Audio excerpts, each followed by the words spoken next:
എല്ലാവർക്കും നമസ്കാരം. രാമായണ മാസ ആചരണ പരിപാടികളുടെ സമാപന ദിവസമാണിന്ന്. നമ്മുടെ കഥ ഇന്ന് തുടർന്ന് 2 കുട്ടികൾ അവസാന ഭാഗങ്ങൾ ഇന്ന് അവതരിപ്പിക്കുന്നു. നേരത്തെ നമ്മുടെ പരിപാടിയിൽ കഥാപ്രവചനം അവതരിപ്പിച്ച 2 കുട്ടികൾ തന്നെയാണ് ഇന്ന് വീണ്ടും അവതരിപ്പിക്കുന്നത്. രുദ്ര ആർ പ്രഭുവും ദേവിക ജെ രണ്ടുപേരുമാണ്. കുട്ടികളെ കുറിച്ച് കൂടുതൽ പറയേണ്ടതില്ല. രണ്ടുപേരും ഏറ്റവും നല്ല രീതിയിൽ സ്വാമിയാർ മഠത്തിലെ ക്ലാസ്സുകളിൽ വരികയും എല്ലാ കാര്യങ്ങളിലും പങ്കെടുക്കുകയും ചെയ്യുന്ന, അവരുടെ വീട്ടിലും അതുപോലെ ഏറ്റവും നല്ലതായിട്ട് വളരുന്ന കുട്ടികളാണ്. പാരൻസിന് നല്ല അഭിപ്രായമാണ് അവരെ കുറിച്ച്. 2 കുട്ടികളും ഭഗവാന്റെ അനുഗ്രഹം ഏറ്റവും കൂടുതൽ ഉള്ള കുട്ടികളാണ്. ഏറ്റവും സന്തോഷത്തോടുകൂടി രുദ്ര ആർ പ്രഭുവിനെ രാമായണ കഥയുടെ തുടർച്ച ആയിട്ടുള്ള ഭാഗം അവതരിപ്പിക്കുവാനായിട്ട് ക്ഷണിക്കുന്നു. രാമായ രാമഭദ്രായ രാമചന്ദ്രായ വേദസേ രഘുനാഥായ നാഥായ സീതായാ പതയേ നമഃ. മനോജവം മാരുതതുല്യവേഗം ജിതേന്ദ്രിയം ബുദ്ധിമതാം വരിഷ്ഠം വാദാത്മജം വാനരയൂഥമുഖ്യം ശ്രീരാമദൂതം മനസാ സ്മരാമി. എല്ലാവർക്കും എൻ്റെ വിനീതമായ നമസ്കാരം. എൻ്റെ പേര് രുദ്ര. കഴിഞ്ഞ ദിവസം പറഞ്ഞു നിർത്തിയ രാമായണ കഥയുടെ തുടർച്ചയാണ് ഞാൻ ഇന്നിവിടെ അവതരിപ്പിക്കുന്നത്. യുദ്ധരംഗത്ത് വാനര സൈന്യം ഒന്നാകെ തളർന്നു വീണതോടെ ബുദ്ധിമാന്മാരിൽ ശ്രേഷ്ഠനായ വിഭീഷണൻ വിഷണ്ണമായി വർത്തിക്കുന്ന എല്ലാവരെയും കണ്ട് വാനര രാജാവിനും വാനര വീരർക്കും ആശ്വാസമുണ്ടാക്കത്തക്കവണ്ണം ഇങ്ങനെ പറഞ്ഞു: ആരും ഭയപ്പെടരുത്. ആര്യപുത്രരായ 2 പേരും അവശരായി ഭവിച്ചു എന്നതിൽ വ്യാകുലരായി മനം കെട്ടു പോകേണ്ട. ഇന്ദ്രജിത്തിന്റെ അസ്ത്രജാലം കൊണ്ട് അവർ തളർന്നു എന്നത് സ്വയംഭുവിന്റെ അഥവാ ബ്രഹ്മാവിന്റെ വചസ്സുകൾ ശിരസാ വഹിക്കലാണ്. ആ പരമാസ്ത്രം ബ്രഹ്മാവാണ് ഇന്ദ്രജിത്തിന് നൽകിയത്. അതിനെ ആദരിച്ചുകൊണ്ടാണ് ആര്യപുത്രന്മാർ യുദ്ധത്തിൽ വീണിട്ടുള്ളത്. അതിൽ ആരും വിഷമിക്കേണ്ടതില്ല.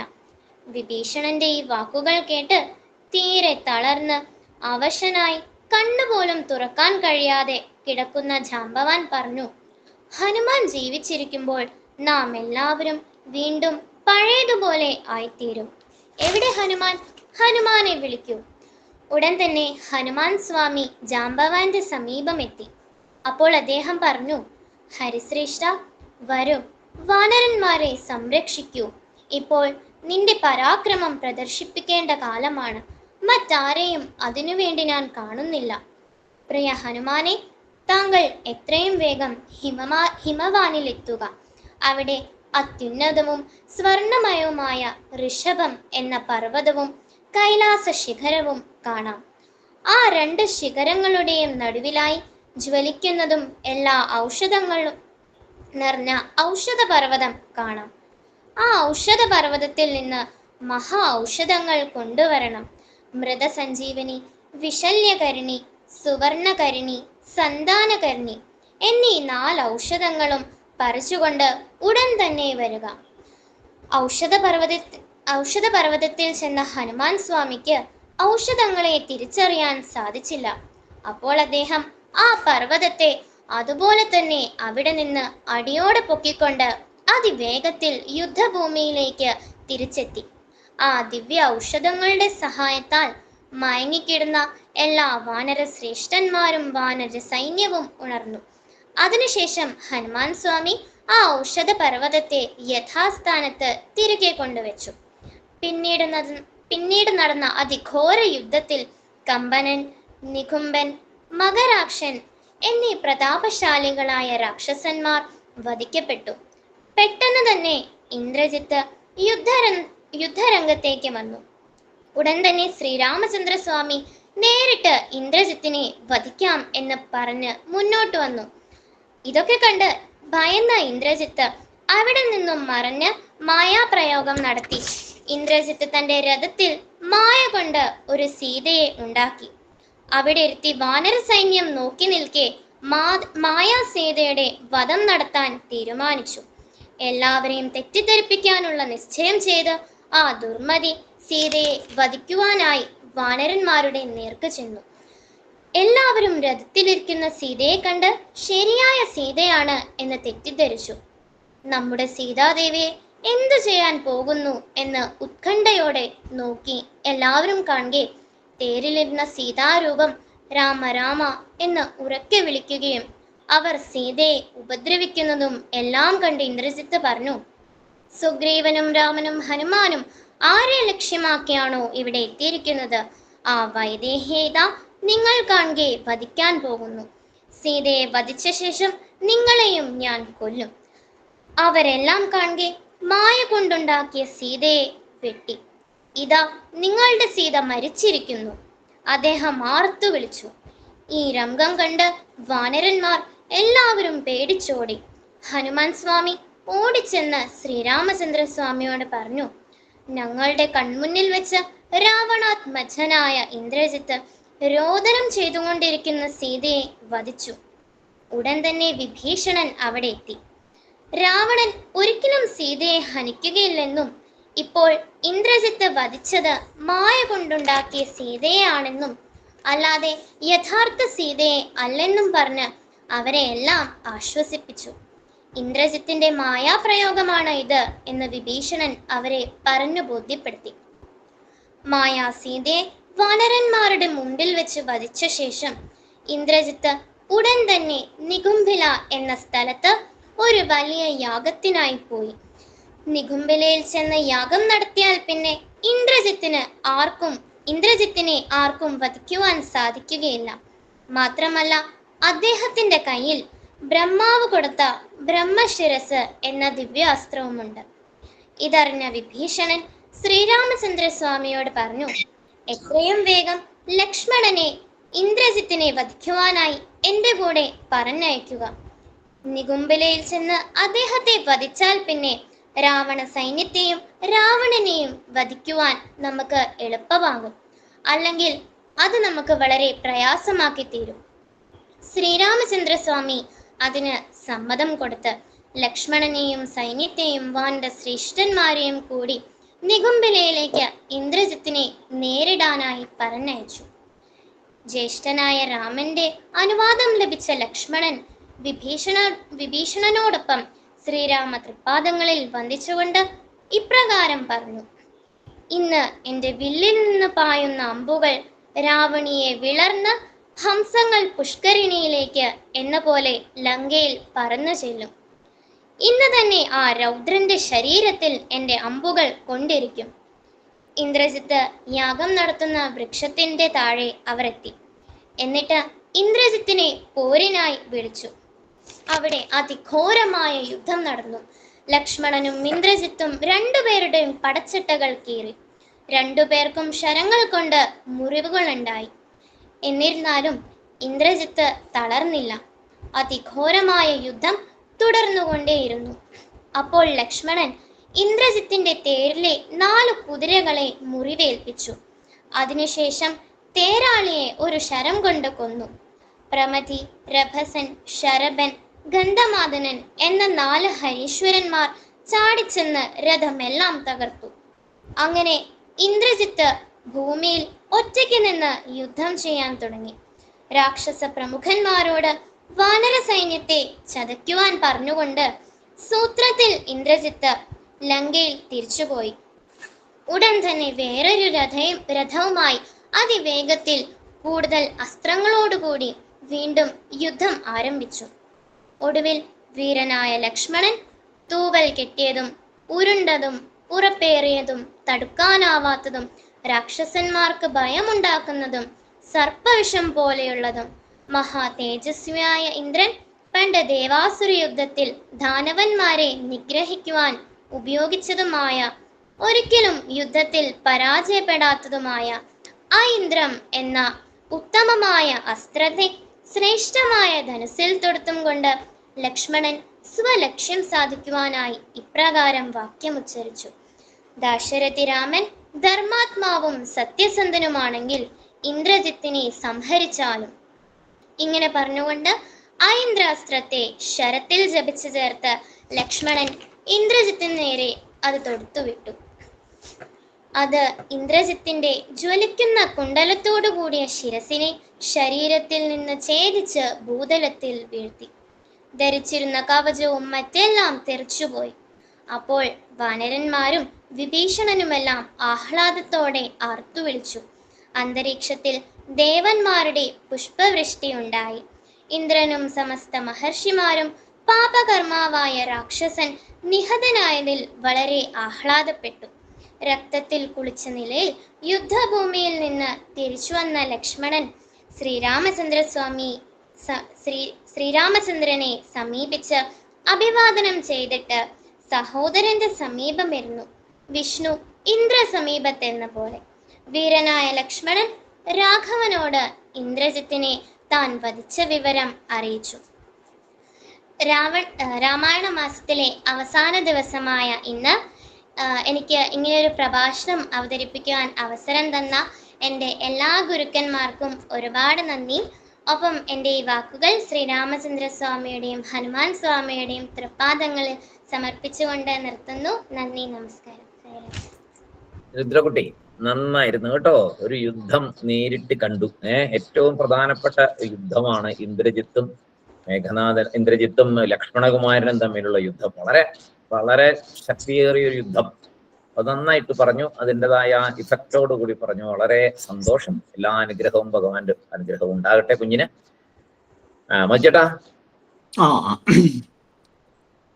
രുദ്രകുട്ടി ഭക്തിപൂർവമുള്ള പ്രാർത്ഥനയോടെയാണ് കഥ ആരംഭിച്ചത്.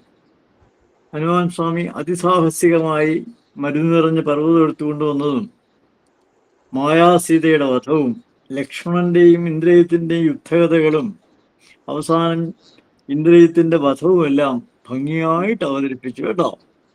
ദിവസവും രാമായണം വായിക്കും. ഭഗവാന്റെ അനുഗ്രഹം ഉണ്ടാകട്ടെ എന്ന് പ്രാർത്ഥിക്കുന്നു. നന്ദി, നമസ്കാരം കേട്ടോ.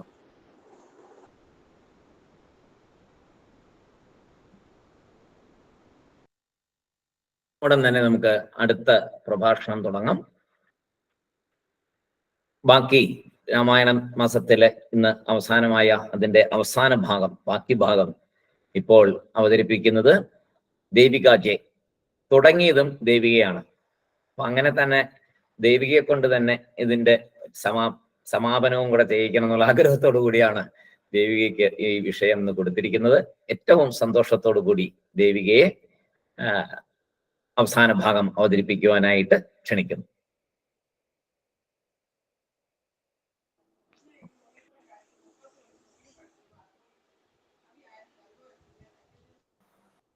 തുടങ്ങിക്കോ. എല്ലാവർക്കും നമസ്കാരം.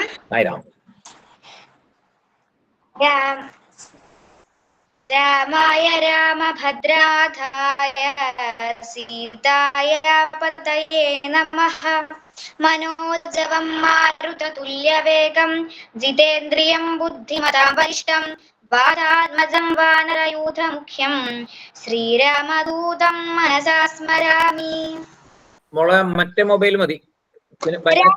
കട്ടിങ് ആണ്, കട്ട് ചെയ്ത് പോവാ. മറ്റേ നേരത്തെ കയറിയത് തന്നെ കയറി.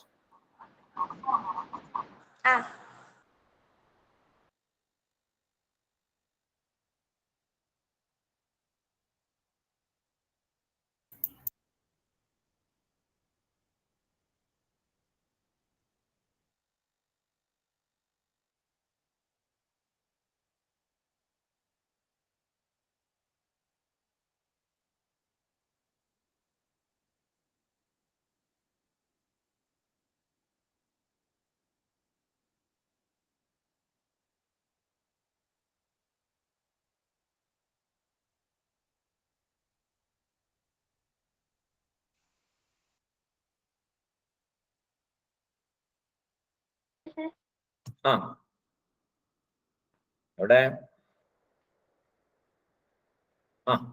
ഒന്നുകൂടെ ചൊല്ലിക്കോ.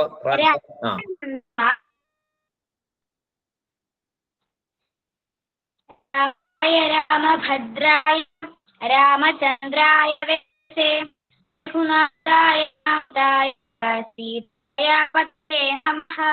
മാധവം മരുതതുല്യം ജിതേന്ദ്രബുദ്ധി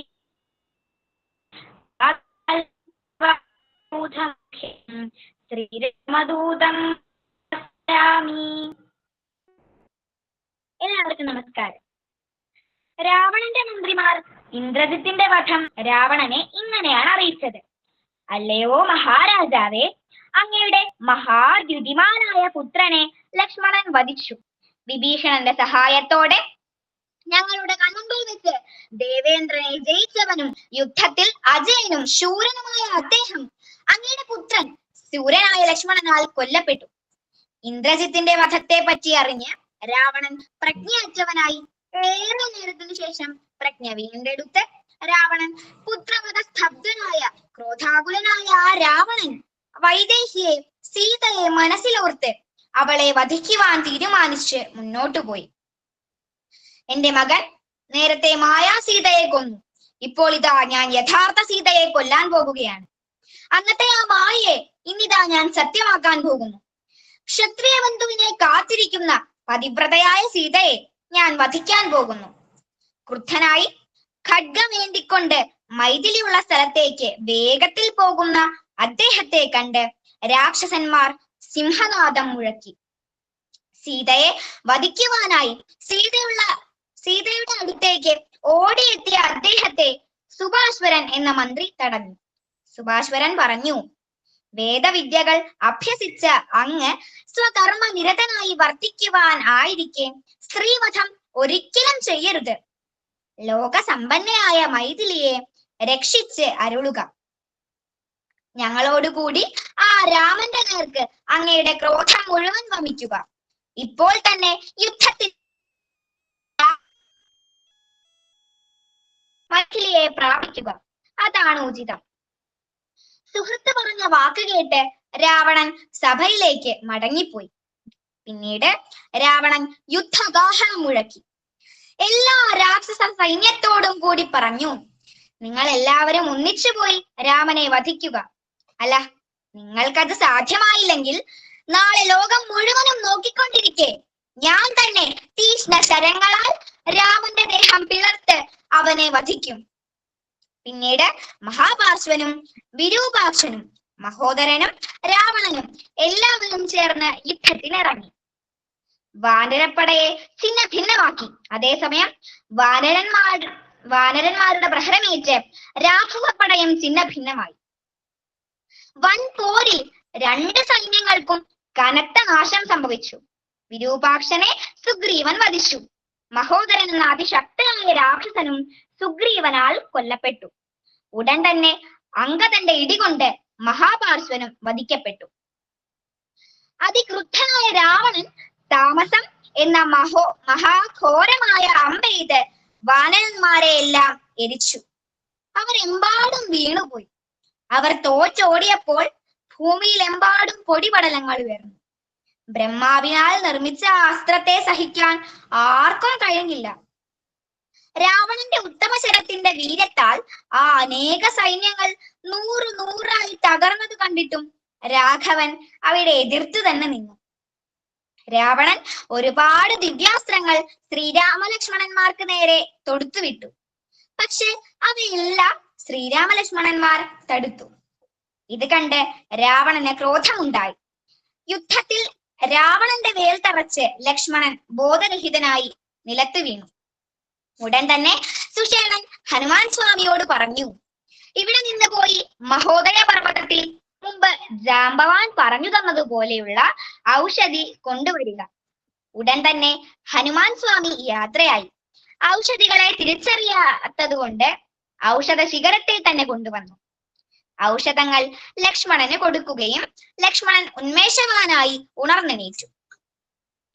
ഉന്മേഷം വീണ്ടെടുത്ത ലക്ഷ്മണനെ ആലിംഗനം ചെയ്ത് രാഘവൻ പറഞ്ഞു, ദൈവാനുഗ്രഹത്താൽ ഭവാൻ മരണത്തിൽ നിന്ന് ജീവിതത്തിലേക്ക് തിരികെ വന്നു. ജീവിതം കൊണ്ടോ സീതയെ കൊണ്ടോ ജയം കൊണ്ടോ എനിക്ക് ഒരു കാര്യവുമില്ല. ഭവാനില്ലെങ്കിൽ ജീവിതം കൊണ്ട് എനിക്ക് എന്ത് കാര്യം? മഹാത്മാവായ ശ്രീരാമൻ ഇങ്ങനെ പറഞ്ഞ നേരത്ത് തളർച്ച കൊണ്ടിരുന്ന ലക്ഷ്മണൻ ദീനസ്വരത്തിൽ പറഞ്ഞു, മുമ്പ് ആ പ്രതിജ്ഞ ചെയ്തിട്ട് സത്യപരാക്രമ നിർവികാരനായ ഒരു പോലെ ഇങ്ങനെ പറയരുത്. സത്യത്തിന്റെ ലക്ഷണം പ്രതിജ്ഞാപാലനമാണല്ലോ. എന്നെ ചൊല്ലി അങ്ങ് നൈരാശ്യം പ്രാപിക്കരുത്. രാവണവധം ചെയ്യുമെന്ന പ്രതിജ്ഞ ഇന്ന് പാലിക്കുക. രാവണ യുദ്ധത്തിൽ രാവണൻ രഥത്തിൽ നിന്നുകൊണ്ടും ശ്രീരാമൻ താഴെ നിന്നുകൊണ്ടും യുദ്ധം ചെയ്യുന്ന കണ്ട ദേവേന്ദ്രൻ ദേവരഥം മാതിലിയോടുകൂടി യുദ്ധക്കളത്തിലേക്ക് അയച്ചു. ദേവസാരഥിയായ മാതിലി ശ്രീരാമചന്ദ്ര സ്വാമിയുടെ അടുത്ത് ചെന്ന് പറഞ്ഞു, അല്ലയോ കാകുൽസ്ഥ, ഈ രഥം സഹസ്രാക്ഷൻ അങ്ങയുടെ വിജയത്തിനായി അങ്ങയ്ക്ക് തന്നയച്ചിരിക്കുകയാണ്. ഇതിൽ കയറി ഇനി യുദ്ധം ചെയ്താലും മഹത്തായ ഇന്ദ്രജാപവും അഗ്നിസന്നിഭമായ കവചവും ആദിത്യപ്രവങ്ങളായ ശരവും തിളങ്ങുന്ന ശുഭശക്തിയും അങ്ങയ്ക്ക് തന്നയച്ചിരിക്കുന്നു. സ്വീകരിച്ചാലും. ഇത് കേട്ട് രഥത്തെ പ്രദക്ഷിണം വെച്ച് ശ്രീരാമൻ രഥത്തിൽ ആരോഹണം ചെയ്തു. അതിഘോരമായ യുദ്ധത്തിൽ രാവണന് ക്ഷീണം വന്നു, പ്രതിരോധിക്കാനാവാതെ വന്നു. ഈ സമയം രാവണന്റെ സാരഥി രഥം യുദ്ധക്കളത്തിൽ നിന്ന് ഓടിച്ചു മാറ്റി. ഇത് കണ്ട് ക്രുദ്ധനായ രാവണൻ, വീര്യം കെട്ടവൻ, അശക്തൻ എന്നെല്ലാം ലോകം എന്നെ വിളിക്കും. നീ എന്ത് പ്രവൃത്തിയാണ് ചെയ്തത്? എന്നെ തിരിച്ച് യുദ്ധക്കളത്തിലേക്ക് തന്നെ കൊണ്ടുപോകുക എന്ന് പറഞ്ഞു. അപ്പോൾ സാരഥി പറഞ്ഞു, കൊടും പോര് ചെയ്ത് അങ്ങേക്ക് ക്ഷീണമുണ്ടായി കഴിഞ്ഞിരുന്നു. വീരപ്രകടനത്തിൽ ഉത്സാഹം കുറഞ്ഞു, മുന്നേറ്റമില്ലാതായി. തേർക്കുതിരകൾ തേർ വലിച്ച് തളർന്നു പോയിരുന്നു. ചൂടുമൂലം അവ വിയർത്തു. മഴയത്ത് ചൂടുന്ന പശുക്കളെ പോലെ തളർന്നു കഴിഞ്ഞിരുന്നു. അവിടെ കാണായ നിമിത്തങ്ങളെല്ലാം നമുക്ക് പ്രതികൂലമായിരുന്നു. പ്രത്യക്ഷമായ ഓരോന്നും നമുക്ക് എതിരായാണ് ഭവിച്ചുകൊണ്ടിരുന്നത്. അപ്പോൾ സൂതന്റെ ചുമതല അവന്റെ സ്വാമിയെ രക്ഷിക്കുക എന്നതാണ്. അതുകൊണ്ടാണ് രഥം ഞാൻ തിരിച്ചോടിച്ചത്. ഇനി അങ്ങ് പറയുന്നത് എന്തോ അത് ഞാൻ ചെയ്തു കൊള്ളാം. പറയൂ, എന്താണ് ഞാൻ ചെയ്യേണ്ടത്? ഇത് കേട്ട രാവണൻ സന്തുഷ്ടനായി. രാവണൻ അവനെ ഒരു ിട്ട് നേരെ ശ്രീരാമനിലേക്ക് രഥം കൊണ്ടുപോകാനായി. ദേവലോകത്ത് നിന്ന് അഗസ്ത്യമുനി അവിടെ പ്രത്യക്ഷപ്പെടുകയും ശ്രീരാമചന്ദ്ര സ്വാമിക്ക് സർവ വിജയവും നൽകുന്ന ആദിത്യ ഹൃദയം എന്ന മന്ത്രം, സർവശത്രു വിനാശകമായ പുണ്യസ്തോത്രം സ്വാമിക്ക് പറഞ്ഞുകൊടുത്തു. അത് അക്ഷയവും പരമവും ശിവവും ജയപ്രദവുമാണ്.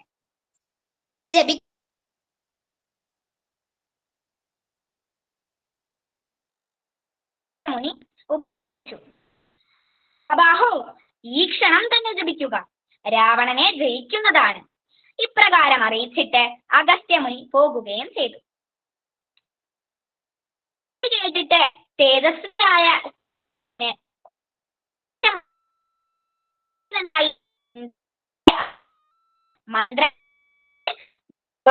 രാഘവൻ മൂന്ന്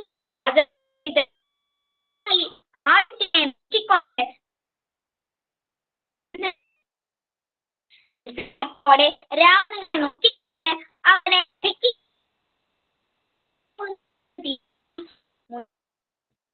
പിന്നീട്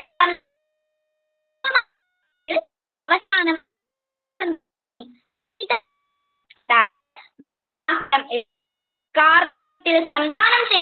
വസുന്ധരം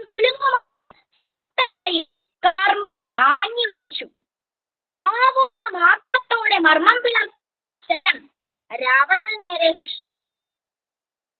ബാണത്തെ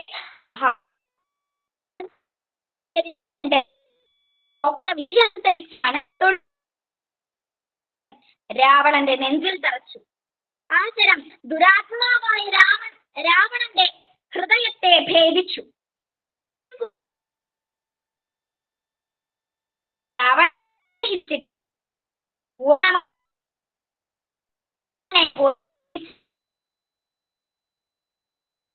പ്രവേശിച്ചു. പ്രാണൻ പോകുന്നത്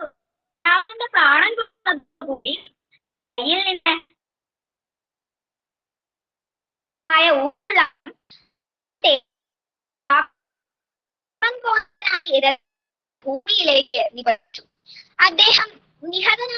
കണ്ടിട്ട് രാക്ഷസന്മാരെല്ലാവരും പേടി മൂടി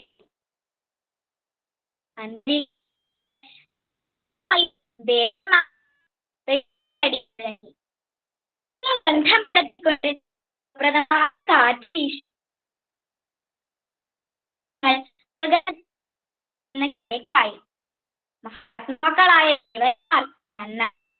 നടത്തിക്കുകയും ചെയ്തു. ജ്യേഷ്ഠന്റെ മരണം കഴിഞ്ഞ വിഭീഷണന് അതീവ ദുഃഖിതനായി. നിൽക്കുന്ന വിഭീഷണൻ രാമചന്ദ്രൻ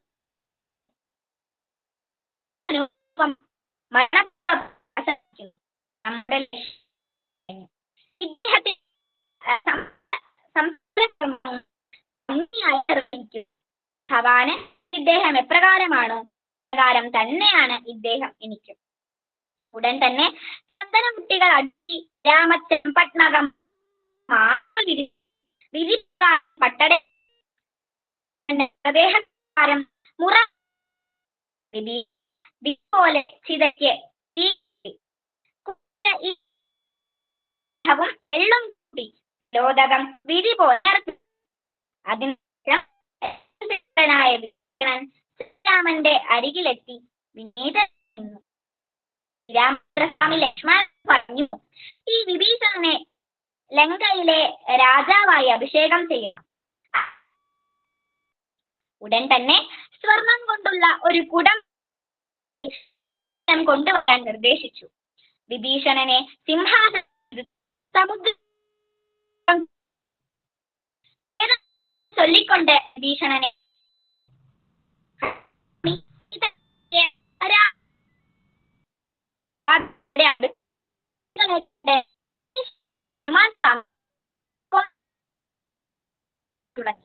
ഉടൻ തടണ്ട് ഒരു കരടിയുണ്ട്. ആഞ്ജനേയൻ പണ്ട് പുലിയാൽ കെട്ടപ്പെട്ട് മരത്തിൽ തള്ളിയിടാൻ പുലി കരടിയോട്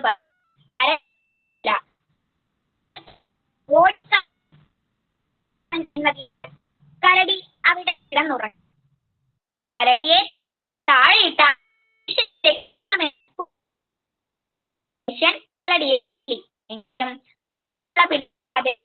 രക്ഷപ്പെട്ടു. തള്ളിയിടാൻ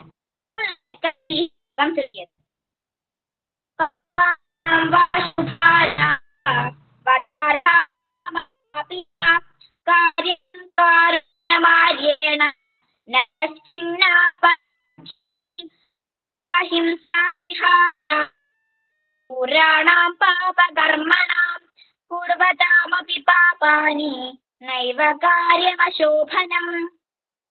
പാപികളോടായാലും നല്ലവരോടായാലും വദാഹരോടായാലും ശ്രേഷ്ഠന്മാർ കാരുണ്യം കാട്ടണം. കുറ്റം ചെയ്യാത്തവർ ആരുമില്ല. ലോകഹിംസയിൽ വിഹരിക്കുന്നവരും ക്രൂരമായ പാപങ്ങൾ പാപിഷ്ടമായുള്ളവരോടും ശോഭനമായ പ്രവൃത്തികൾ ചെയ്യരുത്. ഹനുമാൻ സ്വാമി ചേർന്ന ധർമ്മനിധൻ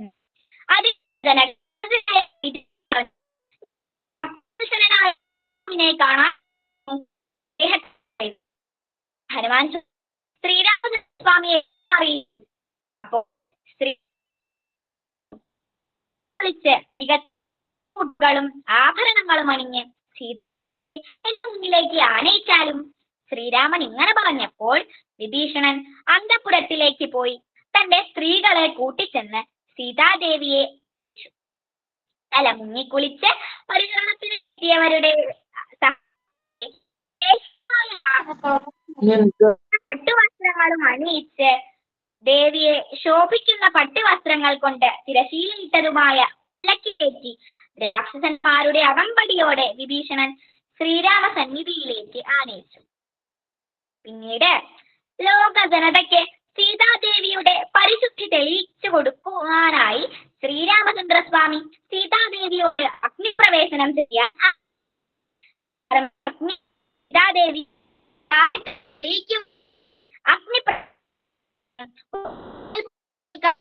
അഗ്നിദേവൻ സീതാദേവിയോട് പരിശുദ്ധിയെ കുറിച്ച് വാനോളം പുകഴ്ത്തിക്കൊണ്ട് അഗ്നിയിൽ നിന്ന് സീതാദേവിയെ ശ്രീരാമ സമീപത്ത് കൊണ്ടു നിർത്തി. സീതാദേവിയുടെ പരിശുദ്ധി തെളിയിക്കപ്പെട്ടു. ശ്രീരാമചന്ദ്രസ്വാമി പറഞ്ഞു, സംശയമില്ല, 3 ലോകങ്ങളിലും പാവനയാണ് സീതാദേവി. രാവണ അന്തത്തിൽ ഇവൾക്ക് ദീർഘകാലം കഴിയേണ്ടി വന്നു. രാമൻ ബാലീശനും അമാർമാണെന്ന് ലോകം എന്നെ പറ്റി പറയും. ജാനകിയെ പരിശുദ്ധയാണെന്ന് തെളിയിക്കാതെ ഞാൻ സ്വീകരിച്ചാൽ. എനിക്ക് നന്നായി അറിയാം സീതാദേവി അനന്യഹൃദയയാണെന്ന്. ജനകാത്മജയായ മൈഥിലി എന്റെ ചിത്തത്തെ കാക്കുന്നതാണ്.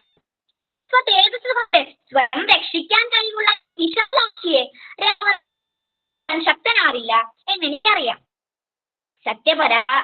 സത്യപരായണനായ ഞാൻ ലോകത്രയങ്ങളുടെ വിശ്വാസം ഉറക്കാൻ വേണ്ടിയാണ് സീതാദേവിയെ ലോകത്തിൽ ശുദ്ധയാണ്. പോലെ എനിക്ക് പറഞ്ഞ്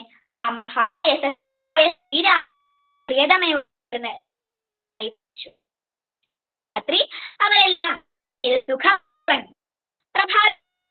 രാമചന്ദ്രസ്വാമി വിഭീഷണനോട് പറഞ്ഞു, എനിക്ക് ഉടൻ തന്നെ പോകണം. നിമിഷം ജീവിക്കാനാണ് പറഞ്ഞു. എന്റെ സൽക്കാരം എല്ലാം ഏറ്റുവാങ്ങ, എല്ലാവർക്കും സൽക്കരിക്കാൻ മനസ്സ് വെക്കും.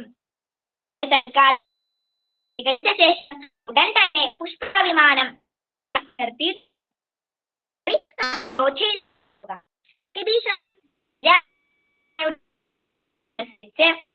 ആ വാനരന്മാർക്കും ഇങ്ങനെ വാനരന്മാരെല്ലാം കണ്ടുകൊണ്ട് ശ്രീരാമചന്ദ്രസ്വാമി പുഷ്പവിമാനം തൊട്ടടുത്ത് ലക്ഷ്മണൻ ഗംഭീരയായി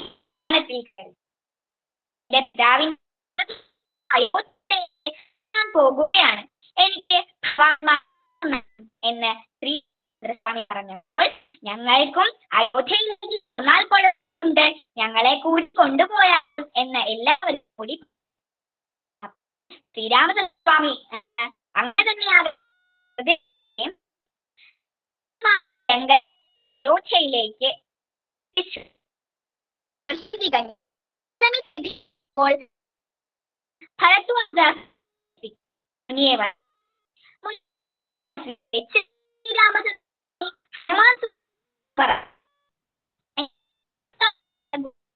ഞാൻ വരുന്നവരെ ഉടൻ തന്നെ കാണുക.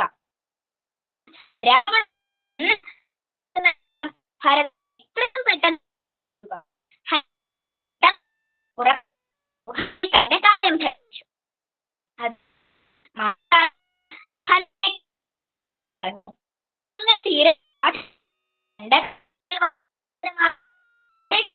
ദുഃഖിക്കുന്ന ആ ഭഗവാനോട് കുശലം ചോദിച്ചു.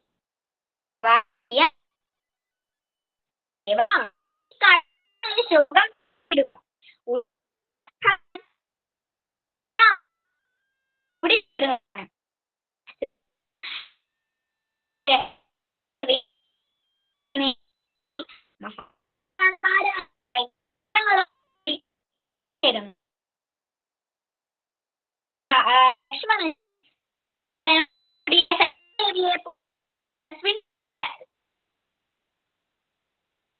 ഉടനെ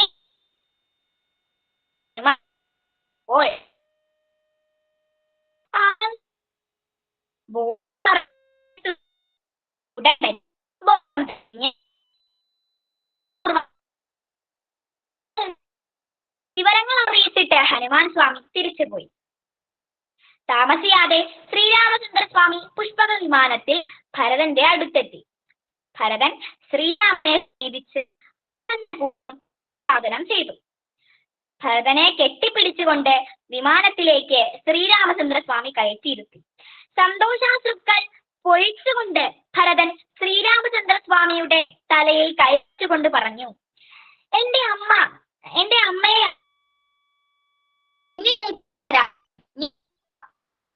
തിരിച്ചു തരുന്നു. രാഘവ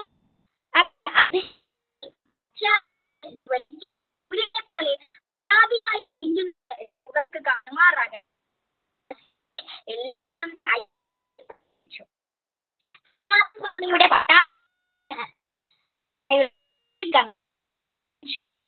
രത്നപുരം കൊണ്ടുവന്ന് ശ്രീരാമചന്ദ്ര അഭിഷേക കർമ്മങ്ങൾ ആരംഭിച്ചു.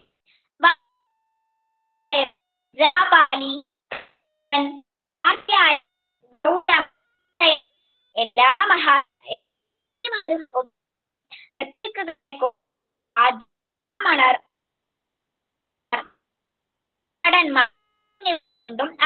ചെയ്യിച്ചു. എല്ലാ ദേവന്മാരും ചന്ദ്രസ്വാമി അഭിഷേകം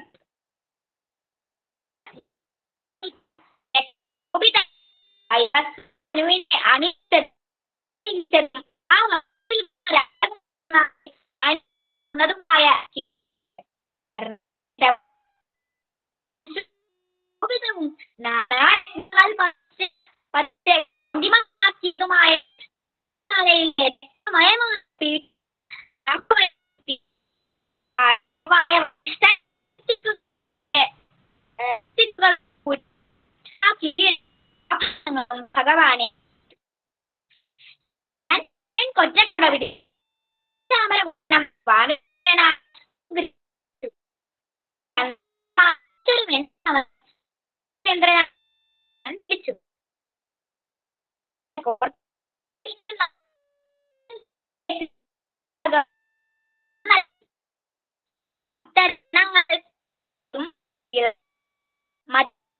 കൂടിയതും ഒരു ഹാരം കൊടുത്ത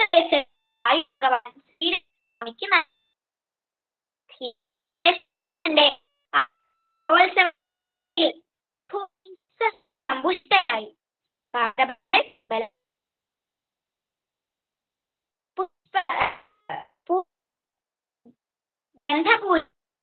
ലക്ഷം കുതിരകളെ അത്രയും ഋഷങ്ങളോട് ബ്രാഹ്മണ കോടി സ്വരങ്ങളും നാനാത്തിലുള്ള ചെയ്തു. ശ്രീ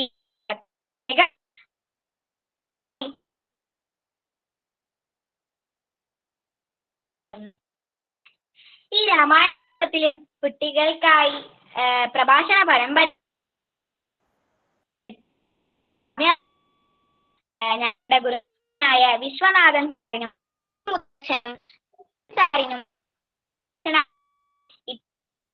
പങ്കെടുപ്പിച്ച് അവർക്ക് വേണ്ട നിർദ്ദേശങ്ങൾ ഞങ്ങളുടെ ഗുരുനാഥൻ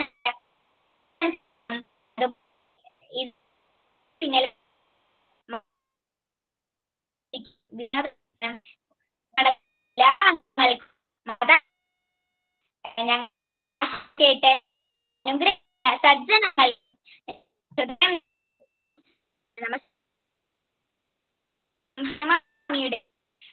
നാഥന്മാരുടെയും പാദങ്ങളിൽ നമസ്തേ. മോള് നല്ല രീതിയില് മോളുടെ ജോലി മോള് നന്നായിട്ട് ചെയ്തു. പക്ഷെ നമ്മളിലേക്ക് അതിൽ പകുതി കഥയുടെ ഭാഗങ്ങള് അവിടുത്തെ നെറ്റിന്റെ പ്രോബ്ലം കാരണം നമുക്ക് കേട്ടില്ല.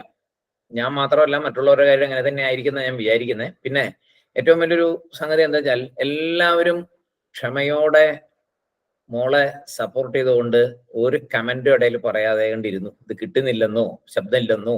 അത് വളരെ ഏറ്റവും അധികം അഭിനന്ദിക്കേണ്ടതാണ് നമ്മുടെ വിദ്യാർത്ഥികളെ.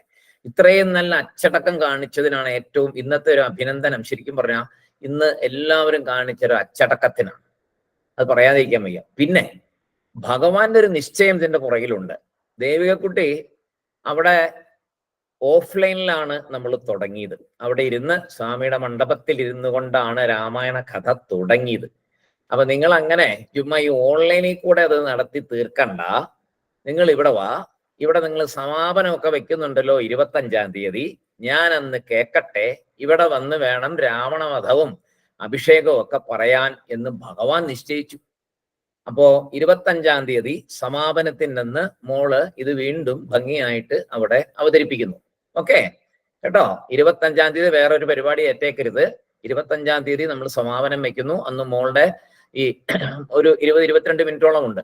ഇത് ഭംഗിയായിട്ട് അവിടെ എല്ലാവരും, ഭഗവാനും കൂടെ കേൾക്കണം അവിടെ. അതാണ്, ഭഗവാൻ ഓൺലൈനിൽ വരുന്നില്ലല്ലോ, മനസ്സിലായ. അപ്പൊ അതുകൊണ്ട് ഏറ്റവും എനിക്കതിലൊരു വിഷമം തോന്നിയില്ല. എന്താ വെച്ചാൽ അതങ്ങനെ ഈശ്വര നിശ്ചയമാണ്. നമ്മളത് കണക്കാക്കേണ്ടതായിരുന്നു. അവിടെ വെച്ച് തുടങ്ങിയത് അവിടെ വെച്ച് തീർക്കണം എന്നൊരു തോന്നല് നമ്മൾ ചെയ്തില്ല. അപ്പൊ നമുക്കൊരു പാഠവും കൂടെ ഭഗവാൻ ഇവിടെ പഠിപ്പിച്ചു എന്നേ പറയാനുള്ളൂ. മോളുടെ ജോലി മോൾ ഏറ്റവും നന്നായിട്ട് ചെയ്തു. കേട്ടിടത്തോളം ഭാഗങ്ങൾ വളരെ നന്നായിരുന്നു. ബാക്കി നമുക്ക് അവിടെ വിശദമായിട്ട് നേരിട്ട് കേൾക്കാം. ഭഗവാന്റെ എല്ലാ അനുഗ്രഹവും കുഞ്ഞിനുണ്ടാകട്ടെ. സായിരാം. ചേട്ടാ.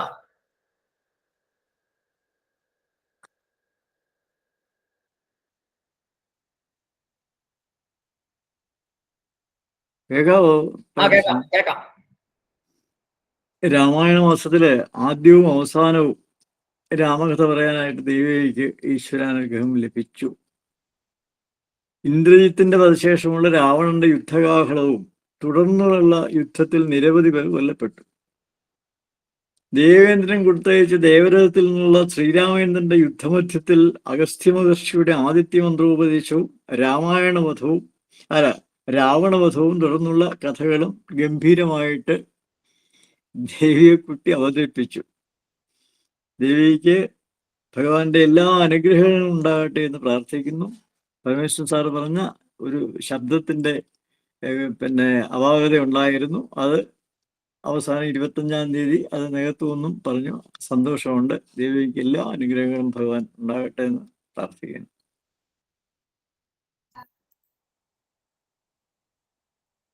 മഹേശനെ കട്ട് ചെയ്യാം.